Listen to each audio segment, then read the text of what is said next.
Jumpa lagi di Vestok, channel yang membahas mengenai keuangan, bisnis, dan juga investasi. Terima kasih pada Bapak Ibu dan teman-teman semua yang sudah klik video ini untuk kembali kita membahas bedah emiten. Dan kali ini kita akan membahas emiten yang sudah di-request oleh teman-teman penonton setia semua, yaitu adalah IPCC. Dan bagaimana prospek bisnis dari IPCC yang mana menjadi salah satu perusahaan bongkar muat terbesar di Indonesia. Apakah menarik untuk kita koleksi? Kita akan simak langsung bedah emiten kali ini. Dan bagi teman-teman yang baru join, langsung saja klik subscribe karena nanti setiap minggu kita akan membahas video-video mengenai keuangan, bisnis maupun investasi. IPCC atau PT Indonesia Kendaraan Terminal Tbk. Ini merupakan perusahaan yang menyediakan layanan terminal RoRo atau roll on maupun roll off untuk kendaraan di Pelabuhan Tanjung Priok dan pelabuhan lainnya di Indonesia. Perusahaan ini menyediakan jasa termasuk penanganan terminal atau bongkar muat, jasa nilai tambah, dan juga jasa tol laut. Perusahaan ini didirikan pada tanggal 1 Desember 2012 yang awalnya merupakan unit usaha dari PT Pelabuhan Indonesia II sebelum menjadi badan usaha sendiri. Sebagai sebuah entitas, IPCC ini punya visi utama ingin menjadi pengelola ekosistem terminal kendaraan berkelas dunia. Sedangkan misi utamanya adalah ingin mengembangkan jaringan terminal kendaraan serta terintegrasi di Indonesia untuk mengurangi biaya logistik dan meningkatkan perdagangan. Jadi kita melihat IPCC ini menjadi salah satu perusahaan terbesar yang mana spesifik menangani bongkar muat terutama di kendaraan ya teman-teman ya. Dan menjadi sebuah organisasi, visi serta misinya ini punya pandangan yang cukup besar. Pemilik perusahaan dari IPCC ini kalau dari laporan keuangan maupun laporan tahunannya secara langsung itu dimiliki oleh PT Pelindo Multi Terminal atau SPMT ya, yang mana ini mendominasi sekitar 71,28%.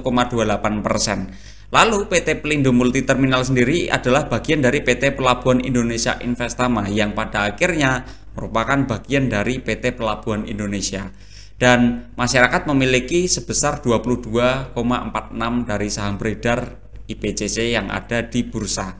Lalu dari sini kita bisa ketahui bahwasannya IPCC ini hanya sebagian kecil saja dari PT Pelabuhan Indonesia yang sangat besar ya teman-teman ya. Yang kemarin kita pernah bahas ada juga IPCM, jasanya dia adalah parkir kapal, sedangkan di sini jasanya spesifik adalah untuk bongkar muat terkhusus untuk kendaraan ya. Dan struktur organisasi dari tahun 2023 akhir ke kuartal 1 2024 ini tidak ada perubahan Dewan Komisaris dan juga Dewan Direktur. Dan Bapak Ibu semua juga perlu mengetahui profil-profil Dewan Komisaris serta Dewan Direksi yang ada supaya mendapatkan gambaran yang lebih solid. Selanjutnya kita akan bahas dari Komisaris utamanya dan juga Direktur utamanya. Komisaris utama ini ada Bapak Derajat Sulistyo dan juga Direktur utamanya ada Bapak Sugeng Mulyadi.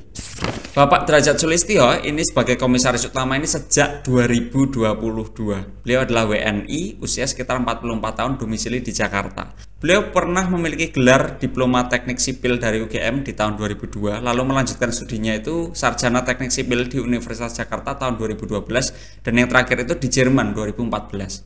Serta beliau pernah menjabat di Regional Head PT Pelabuhan Indonesia sampai sekarang ya, dari tahun 2023. Beliau pernah menjabat juga menjadi Direktur Utama dari PT Pelindo Multi Terminal. Kalau kita lihat riwayat jabatan beliau, ini cukup punya pengalaman yang matang ya di PT Pelabuhan Indonesia sendiri dan juga grup besarnya. Dan rangkap jabatan yang saat ini ada, beliau itu melaksanakan tugas sebagai Direktur Komersial dan Pengembangan Bisnis di IPCC. Selain itu, beliau juga menjabat sebagai Eksekutif Director Regional 2 PT Pelabuhan Indonesia. Dan sedangkan dari sisi Direktur Utama Bapak Sugeng Mulyadi, beliau ini menjabat sejak 2023 menjadi Direktur Utama. Beliau WNI berusia sekitar 51 tahun dan domisili di Jakarta. Pendidikan beliau pada tahun 1996 beliau lulus dari Bachelor of Economic Management Universitas Brawijaya. Pendidikan terakhirnya itu ada di Master of Shipping and Transport from Netherlands Maritime University itu di tahun 2013. Sedangkan riwayat jabatannya beliau pernah menjabat menjadi Direktur pada PT Pelindo Investama 2020 sampai 2023. Selain itu beliau pernah menjabat juga menjadi VP Keuangan di PT Indonesia Kendaraan Terminal Tbk 2017 sampai 2018. Sedangkan kalau kita ketahui, baik Bapak Derajat Sulistyo maupun Bapak Sugeng Mulyadi tidak memiliki hubungan afiliasi baik kepada anggota Dewan Komisaris maupun Dewan Direksi lainnya. Kita melihat sebetulnya baik dari Komisaris Utama maupun Direktur Utama ini masih relatif baru ya. Ya sama halnya seperti BUMN lainnya. Ini dalam tanda kutip jabatan politik ya. Kalau nanti pemerintahannya itu berganti ya kemungkinan besar dari sisi Komisaris Utama maupun Direktur Utama akan berganti. Itu kelemahan yang dimiliki oleh BUMN sendiri ya, tidak punya pemimpin yang bertujuan untuk jangka panjang karena ini sangat politik sekali jabatannya.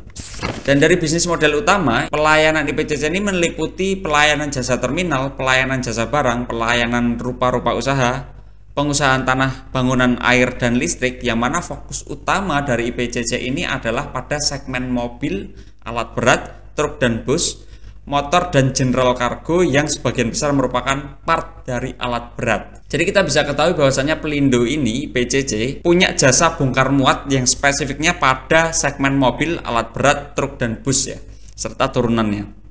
Keunggulan utama dari IPCC ini adalah IPCC punya spesialisasi di terminal kendaraan, sehingga spesialisasi ini memungkinkan IPCC bisa lebih efisien dan kompeten dalam menangani berbagai jenis kendaraan mulai dari mobil hingga alat berat. Sedangkan kelemahan utamanya, industri logistik dan terminal kendaraan ini sangat kompetitif ya, dengan banyak pemain besar yang juga punya infrastruktur dan sumber daya yang kuat. Wilayah operasi dari IPCC sendiri, sebetulnya IPCC punya lokasi yang cukup strategis. Ini juga menjadi salah satu keunggulan dari IPCC. Dia ada di Jawa Barat, ada di Jawa Timur, ada di Sumatera Utara, ada di Kalimantan Timur maupun Barat, serta di Sulawesi Selatan.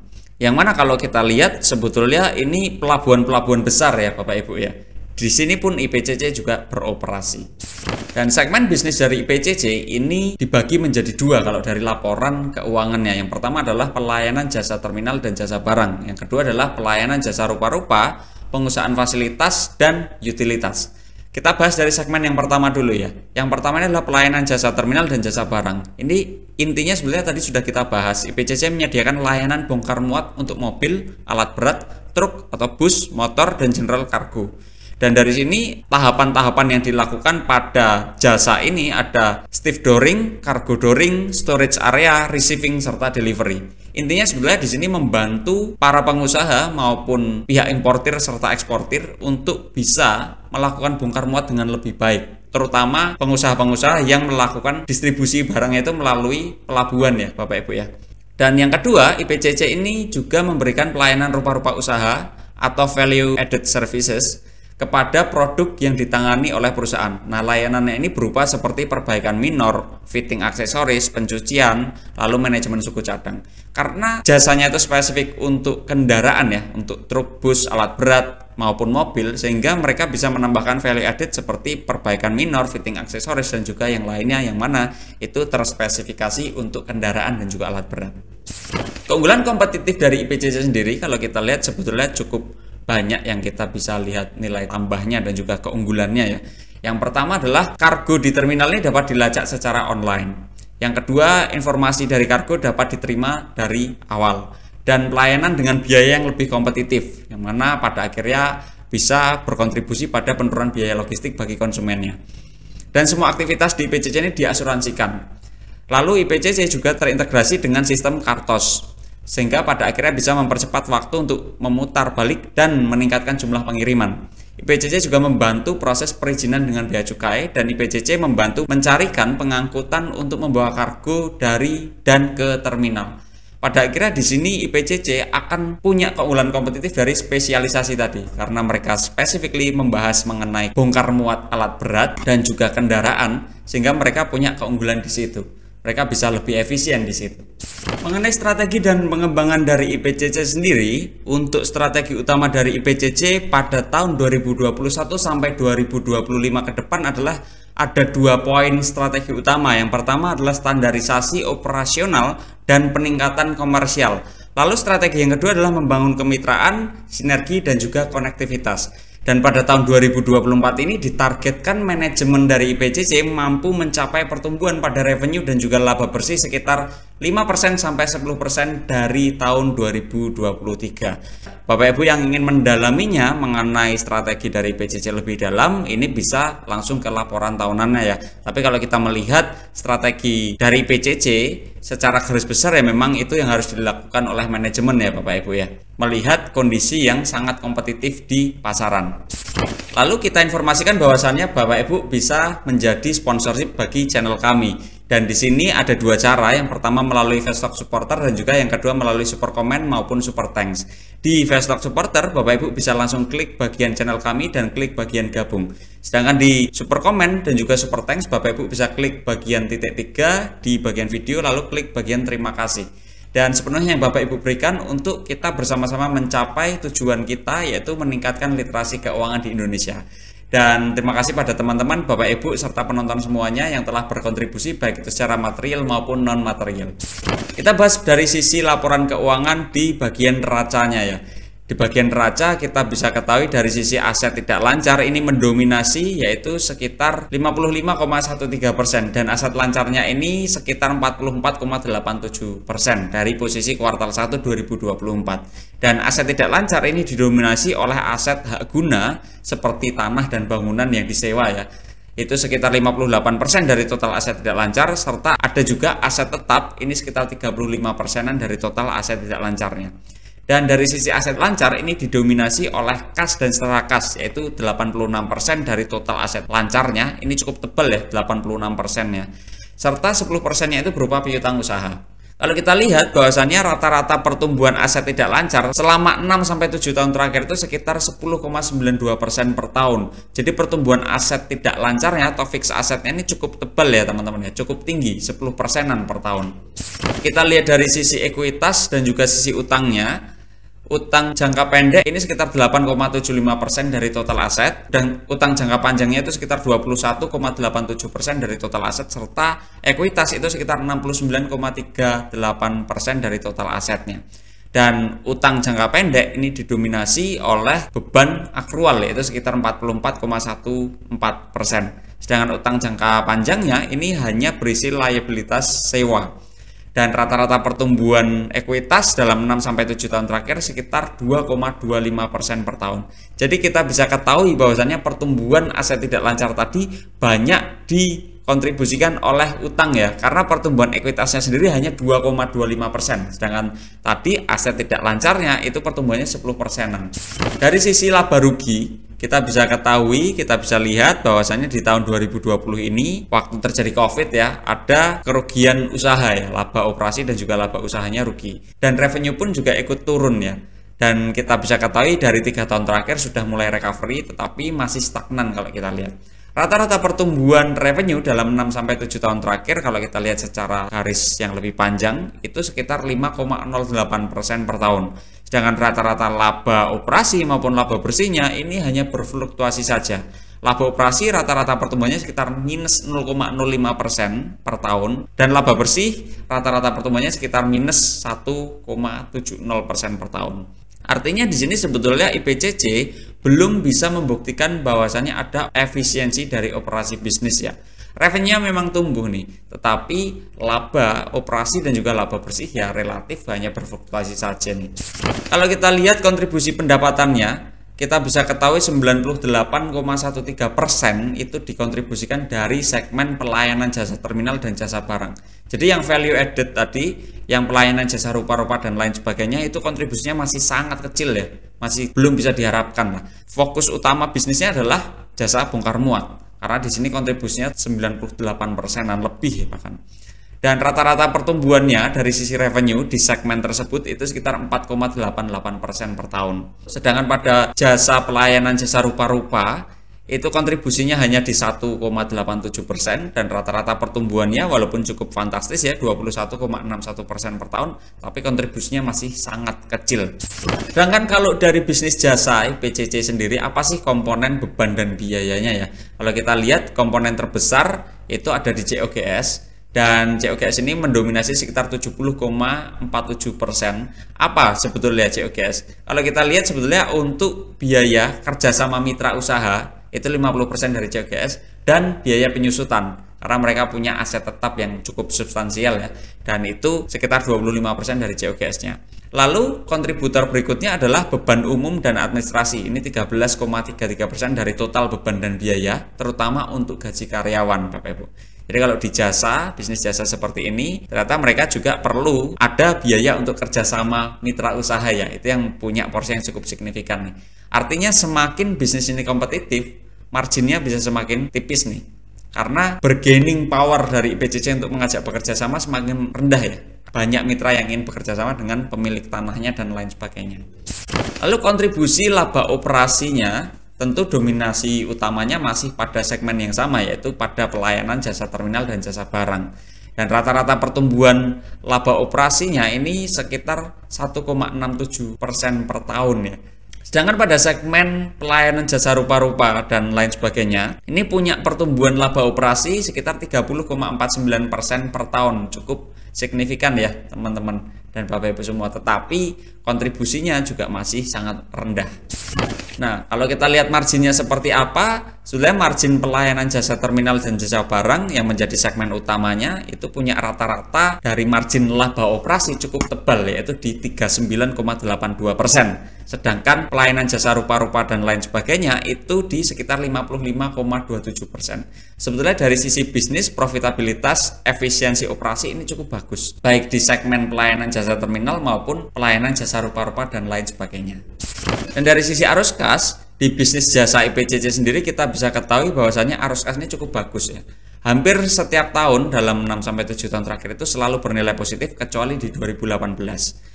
IPCC juga rutin dalam berinvestasi ke aset tidak lancar ya, terutama dari neraca juga bisa menunjukkan bahwasannya tadi pertumbuhan aset tidak lancar itu tumbuh 10,92% per tahun. Yang disayangkan adalah komponennya itu didominasi dengan adanya utang ya, karena pertumbuhan ekuitasnya tadi cukup rendah dibandingkan dengan pertumbuhan aset tidak lancarnya.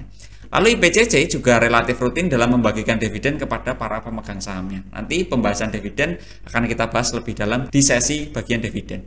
Dari sisi rasio profitabilitas, kita bisa ketahui di tahun 2020 karena tadi ada COVID, tadi minus ya posisinya ya. Tapi kalau kita lihat rata-rata secara 6-7 tahun terakhir, rata-rata net profit margin cukup bagus di 19,07%, dan posisi terakhir di kuartal 1 itu net profit marginnya di 21,86%. Ini cukup tinggi. Sedangkan rata-rata return on equity dalam 6-7 tahun terakhir itu sekitar 10,43% ya, relatif moderat ya Bapak Ibu ya. Dan posisi terakhir di kuartal 1 2024 itu return on equity sekitar 12,17%. Jadi kita bisa kategorikan bahwasanya rasio profitabilitas dari IPCC ini relatif moderat ke arah tinggi. Terutama net profit marginnya cukup bagus. Yang perlu diwaspadai adalah biasanya net profit margin yang tinggi itu akan menarik bagi para kompetitor ya. Rasio likuiditas kita bisa ketahui bahwasannya IPCC memiliki risiko dari rasio likuiditas yang relatif rendah ya, karena ini cash rasionya saja di 440%-an gitu. Jadi tidak perlu terlalu dikhawatirkan. Kita lanjutkan dari sisi rasio solvabilitasnya, kita bisa ketahui bahwasannya di posisi terakhir ini untuk operating profit dibagi dengan interest expenses juga di angka 5 ya. Operating profit bisa mengcover 5-6 kali dari interest expensesnya, sedangkan debt equity ratio ini terakhir di 44,13%. Kalau kita kategorikan ini sebetulnya punya risiko yang relatif moderat ke arah rendah ya Bapak Ibu ya. Kita bisa lanjutkan. Dan dari sisi dividend yield, ini ada absen dalam membagikan dividen di tahun 2021. Kita lihat dari sisi dividend yield ini dari dua variabel yang masih sama ketentuannya, ada dividend yield dan juga dividend yield aksen. Dividend yield ini adalah tingkat dividen yang diperoleh jika kita beli saham di harga penutupan tahun tersebut, yang mana rata-ratanya sekitar 5,45% per tahun. Sedangkan kalau dividend yield adalah tingkat dividen yang diperoleh kalau kita beli saham tersebut di harga penutupan tahun 2018, yang mana rata-ratanya sekitar 2,40% per tahun. Dan pada tahun 2024 ini IPCC sudah membagikan dividen sekitar Rp62 per lembar sahamnya ya. Jadi kalau di harga 600-an teman-teman beli ya bisa dapat dividen sekitar 9-10%-an ya teman-teman ya. Tapi kalau di 700 ke atas ya tentu di bawah itu. Untuk sisi valuasi kita hitung menggunakan discounted cash flow dan juga price brand. Dan dari sisi discounted cash flow sendiri ada 5 asumsi. Yang pertama adalah cash flow per share ini digantikan dengan earning per share. Dan earning per share kita gunakan pendekatan yang moderat, yaitu di angka 84,44 Indonesian rupiah per lembar sahamnya. Discount rate sekitar 15 dan growth rate sekitar 5,08% per tahun. Serta terminal growth rate-nya itu sekitar 3,50 per tahun. Hasil perhitungan dengan pendekatan discounted cash flow yaitu sekitar Rp826 per lembarnya. Itu harga wajarnya. Sedangkan kalau menggunakan price brand, asumsi yang pertama adalah estimasi earning per share itu sekitar Rp84,44, lalu rata-rata PI rasio sekitar 10,60 dan hasil perhitungannya sekitar Rp895 per lembar sahamnya.